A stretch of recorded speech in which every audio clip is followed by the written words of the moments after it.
Welcome, colleagues! Whether you are joining us today from the cardiology suite or from the anesthesiology department, it is absolutely brilliant to have you here at this International Transplant Academic Conference. Your role in managing patients with incredibly complex cardiovascular needs is, quite frankly, vital. You are the ones on the front lines making those split-second decisions. Today, we are going to explore what I truly believe is a transformative technology in preoperative risk stratification. We are diving deep into the clinical evolution of CT-FFR, focusing on how machine learning and deep learning are completely reshaping our perioperative impact. So settle in because we have a lot of fascinating ground to cover. Hello, anesthesiologists. Thank you for your hard work today in anesthetizing patients with coronary artery disease. Continuing from last time, today we will learn more about CT-FFR. Salve anestesisti. Grazie per il vostro impegno odierno nell'anestesizzare pazienti affetti da coronaropatia. Proseguendo il discorso iniziato la scorsa volta, oggi approfondiremo il CT-FFR. I wanted to start with this specific international greeting because it hits the nail right on the head. It highlights the deeply collaborative nature of our work today. We are actively bridging the gap between non-invasive coronary diagnostics and the incredibly crucial preoperative risk assessment that you perform every single day. We will trace the evolution of CT-FFR, look under the hood of these machine learning algorithms, validate the clinical data, explore advanced plaque analysis, address the real-world limitations, and ultimately map out the direct clinical impact on your daily practice. Section 1. Let's look at where we started and how far we've come. Let's establish our clinical baseline, shall we? For years, invasive fractional flow reserve, or FFR, has been the undisputed gold standard for the functional assessment of coronary artery disease. We all know that relying solely on coronary computed tomography angiography, CCTA alone, comes with limitations. It's purely anatomical. It often yields false positives and entirely misses the actual hemodynamic significance of a lesion.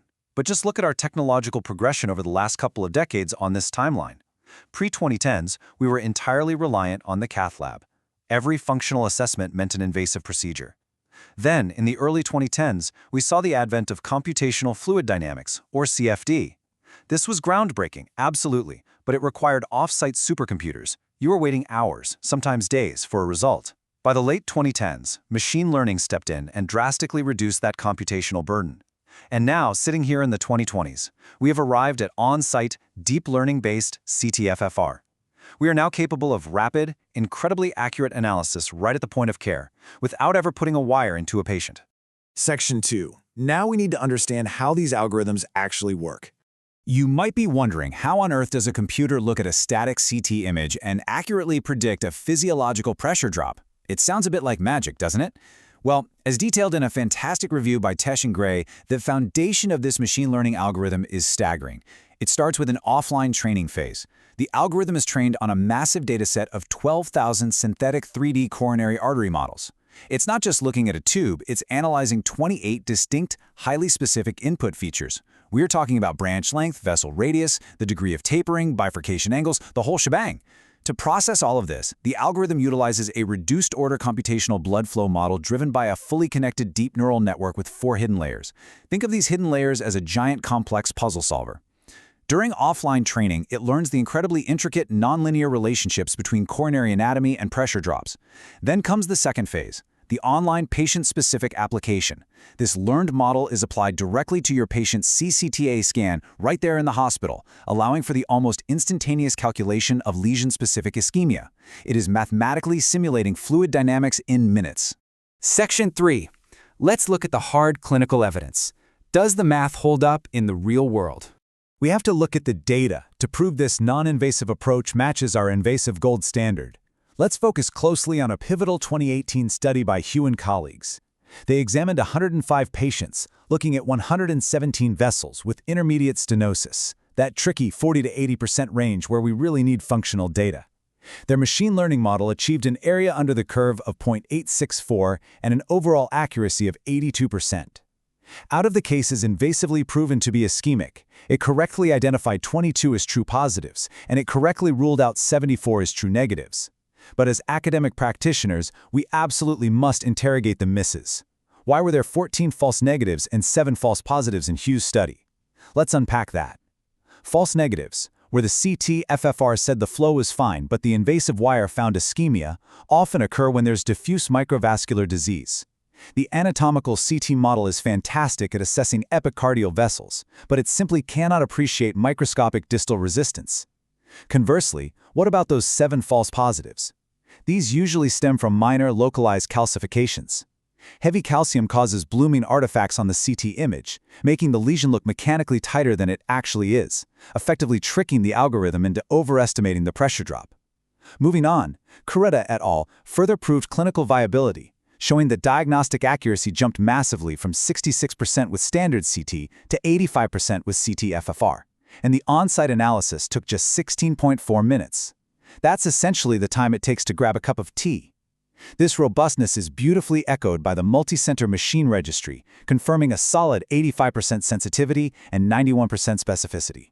Transitioning from early machine learning to deep learning models, Wu's 2024 prospective study reported an extraordinary AUC of 0.98, showing near-perfect alignment at that critical 0.80 ischemic threshold. But, and this is a massive but, Pan et al. Highlights a critical discordance rate of 33.1% in angiography-positive cases. This introduces the harsh reality of complex lesion characteristics. To put this into a clinical perspective, imagine you have a patient referred for a kidney transplant evaluation. They have a heavily calcified left anterior descending artery, and it's a small vessel, maybe just 1.8 millimeters in diameter. The massive calcium burden causes that blooming effect I mentioned, artificially narrowing the computed lumen on the scan. The deep learning model reads this distorted geometry and will almost certainly overestimate the severity of the blockage. It assumes the tube is blocked, resulting in a false positive. So if you were relying purely on the algorithm here, you might send a transplant candidate for an unnecessary angiogram, risking their fragile kidneys with contrast dye. We must apply extreme clinical caution in cases of severe calcification, total occlusions, and small vessels under 2 millimeters. The math is only as good as the geometry you can clearly see.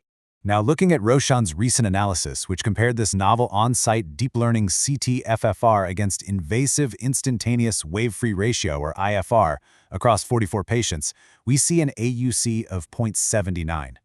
While it boasts a strong sensitivity of 89.3%, the specificity drops to 68.8%.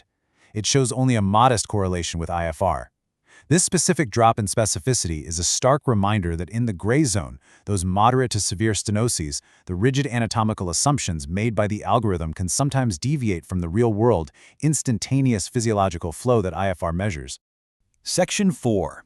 Advanced Plaque and Perfusion. Pushing beyond standard geometry. So, if standard geometry has limitations, how do we improve the algorithms? The post-hoc analysis of the Pacific trial by Lin and colleagues is utterly fascinating. They evaluated 581 vessels and applied machine learning not just to the vessel shape, but to quantitative plaque features. They achieved an AUC of 0.92 for predicting FFR-defined ischemia. But here is the real takeaway, the absolute game changer. What do you think was the most powerful predictor of ischemia? It wasn't the tightness of the stenosis, no. The number one top predictive feature was the volume of low-density non-calcified plaque. The simple percentage of diameter stenosis was only the second most important feature. This proves that the vulnerability, the lipid-rich nature, and the biological activity of the plaque itself plays a massive role in altering distal hemodynamics. It's far more complex than just a mechanical pipe being blocked. Furthermore, Gao and colleagues introduced a brilliant novel methodology, combining CT myocardial perfusion imaging with FFR calculations, creating what they call CTP-FFR.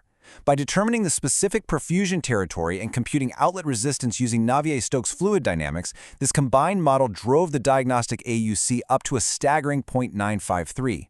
Most importantly, when they combined CTP-FFR with standard FFR-CT, it significantly enhanced specificity and maintained much higher accuracy even in patients with severe calcifications. It essentially addresses one of our biggest algorithmic blind spots by verifying the flow with actual muscle perfusion data. Section 5. Reproducibility and Limitations. The real-world challenges. As much as we love the innovation, we must rigorously acknowledge the real-world limitations. Not all algorithms are created equal. Recent 2024 data from Leipz et al. Compared two completely different commercial CT-FFR platforms, let's call them Software K and Software S, across 103 patients.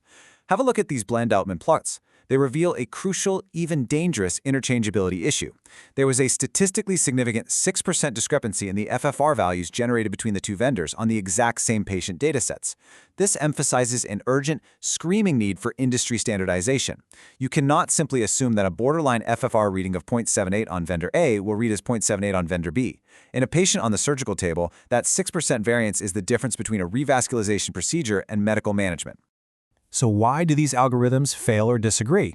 Lee studied beautifully identified the optimal diagnostic conditions. You want a vessel shifting length of less than 0.85 millimeters, you need high subjective image quality, and you need heart rate variability strictly under 20 beats per minute. If the heart is racing or irregular, the 3D rendering blurs. Step outside these optimal parameters into the territory of high Agassiz calcification scores, diabetic patients with diffuse disease, high tube voltages, and distal vessels smaller than 2 millimeters, and the geometric assumptions are completely distorted. The hemodynamic math simply breaks down. We must always treat the algorithm's output as one highly sophisticated piece of the clinical puzzle, not an absolute, infallible truth. Especially in our intermediate stenosis patients, where it is most useful, we must cross-reference the AI with the patient's actual clinical presentation.